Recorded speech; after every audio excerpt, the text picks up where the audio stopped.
Am I the asshole for telling a man that I was not willing to be a housewife on his salary? I've been seeing this man for a few months and it's been going well. We have fun and are quite compatible in most things. However, recently we were discussing long-term goals and where we see ourselves in 5 years. He mentioned that he wanted to be married, have a couple of kids in a few years, and have a housewife. He said he would feel like he had failed as a husband if his wife worked. I told him he should consider that many women have dreams and goals, and his wife might not want to be a housewife. I added that I wouldn't want to, especially not as a full-time stay-at-home mom. He tried to convince me why it would be a good idea for me to quit my job and just relax because I'd been working since I was 16, had no one to rely on but myself, always had multiple jobs even in college, and never had time to just relax. I told him that being a stay-at-home mom or housewife is not relaxing unless the husband is a millionaire who hires help. It's not just lounging around all day when chores and childcare need to be done. I said I would consider it if he made so much money that my salary would seem like peanuts. I explained that although I don't admire this quality about myself, I'm someone who values comfort and convenience. I've had a very high-paying job for a long time and have gotten used to living a good life. I'm not going to downgrade my lifestyle just to stay home and not have a job. Nothing about being unemployed and living an average life sounds appealing to me. I like being able to afford the lifestyle I dreamt of as a child growing up in poverty, and I'm not going to downgrade for something that isn't a good enough reason for me. We live in the UK. I work for a foreign company, so they pay me much more than the standard salary here, but he earns about £35,000 a year.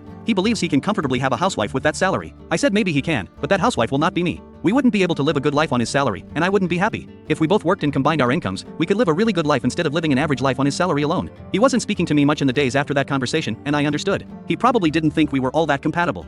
However, he called me yesterday and went on a 15-minute rant about how I went out of my way to make him feel worthless by pointing out that I make more than him and wouldn't want to be a housewife on his salary. I said that I was being honest about what I wanted and shouldn't have to lie about these things. I said we should both be glad we had that conversation and realized we aren't as compatible as we thought so we don't waste each other's time. He called me shallow and rude for this. I don't think I said anything outrageous, but sometimes being too blunt makes me look rude and mean. Am I the asshole?